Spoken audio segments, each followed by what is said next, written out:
Hello, students. So today we'll be looking at the organization of life, starting with cells.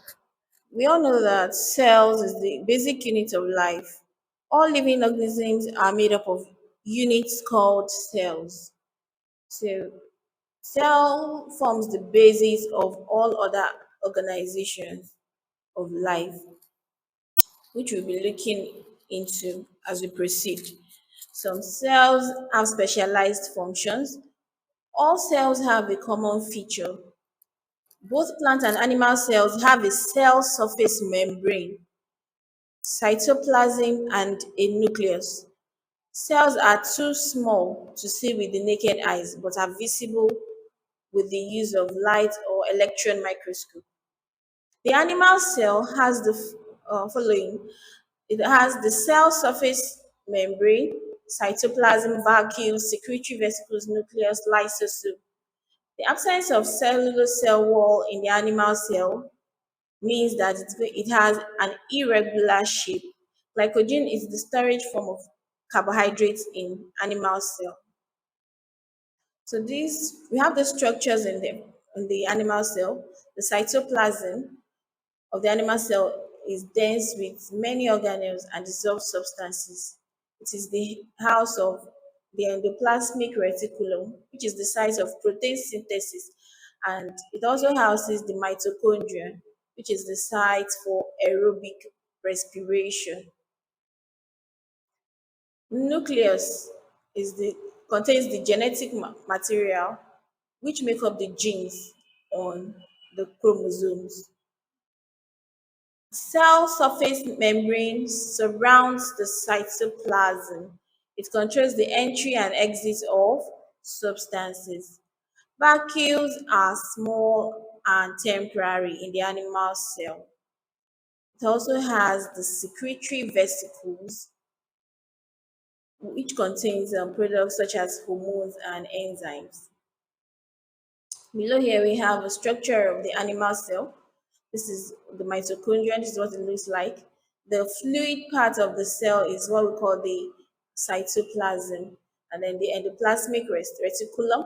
We have the rough and the smooth endoplasmic reticulum. We have the vacuole. The vacuole is small in the animal cell, and it is temporary in the animal cell. And here we have the nucleus containing the genetic material. In the plant cell has what we call cellulose cell wall. It also has chloroplast. It has a large permanent vacuole, in addition to nucleus, cytoplasm, and cell surface membrane, which is also found in animal cells. Starch is the storage form of carbohydrates in plant cells. What does the cellular cell wall do in plants? It helps to provide structural support for the cell to have a regular shape, and it is freely permeable to water. The plant cell possesses large permanent vacuole which contains water necessary to provide sugar pressure. The plant cell also has chloroplast which contains the pigment chlorophyll for photosynthesis. Below here, we have the structure of the plant cell. We have the large central vacuole. You can see how large it is. It's bigger than the nucleus itself. And then this is the nucleus containing the genetic materials. And then we have the endoplasmic reticulum. We also have here the mitochondrion, and then we also have chloroplasts. That is what differentiates the plant cell from the animal cell. So we have an activity here. We have the plant and animal cell where to label correctly. The first label here, I believe, should be the cell membrane. The second label, which is pointing to only the plant cell, will be the cell wall. The third label here should be the cytoplasm, fluid part of the cell. Then we have the vacuole, the large vacuole in plants and the small temporary vacuole in animals. We have E. E should be the nucleus, the site for genetic materials. F is the chloroplast. Oh, why did I put chloroplast here? Chloroplast should be here, while cytoplasm should be here. Cytoplasm. And then we have the mitochondria. Mitochondria right here. And then the endoplasmic reticulum. Correct. So the organization of living organisms starts with cells, which could be specialized cells. We have different cells which have particular structures designed to help them carry out specific tasks. So we have the red blood cell, for example. Its function is to transport oxygen from cells to tissues for aerobic respiration in animals. Ciliated cells, also found in animals, has layers of tiny heads. So all these are specialized cells, motor nerve cells, root hair cells in plants, xylem vessels in plants. Tissues, examples of tissues are specialized cells that combine together. So they combine together to form tissues, working together to perform a shared function. Examples of these are the blood, epithelial tissue found on the surface of skins, skeletal tissue, mesophyll, epidermis, parenchyma, a food storage organ in plants is a tissue. Organs. Organs are a group of tissues working together to perform specific functions. For example, small intestine.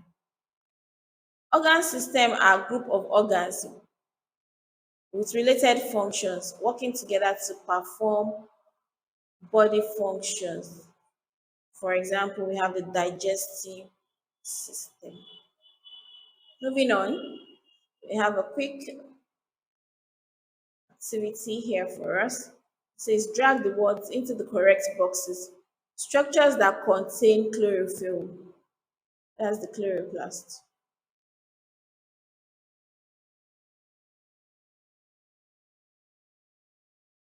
Cavity found only in plant cells. That should be the vacuole. Although it's found in animal cells too, but it's permanent in the plant cells. Surrounds a plant cell and contains cellulose. That will be the cell wall. Main site of protein synthesis. The main site of protein synthesis is endoplasmic reticulum.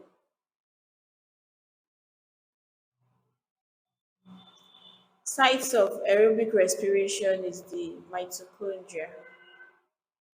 Controls entry and exit of substances. That should be the cell membrane.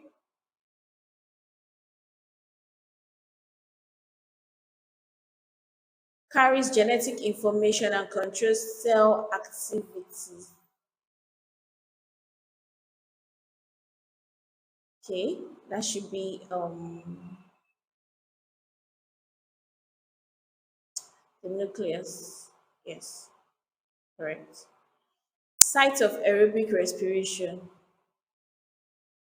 cytoplasm. Let's check. So that's all correct. Moving on, we have a simple illustration here. Says the blood vessels shown are all parts of the same organ system. Let's check. Correct. The diagram above shows a plant cell. A biologist wants to find out the number of chromosomes it contains. Which labeled parts should be examined more closely? So that's the nucleus. What are leaves examples of? Leaves are examples of organs made up of tissues. So with this, we come to the end of cell structure. Remember to join us for the next class. Check us out on www.edubbey.com for more resources. Thank you.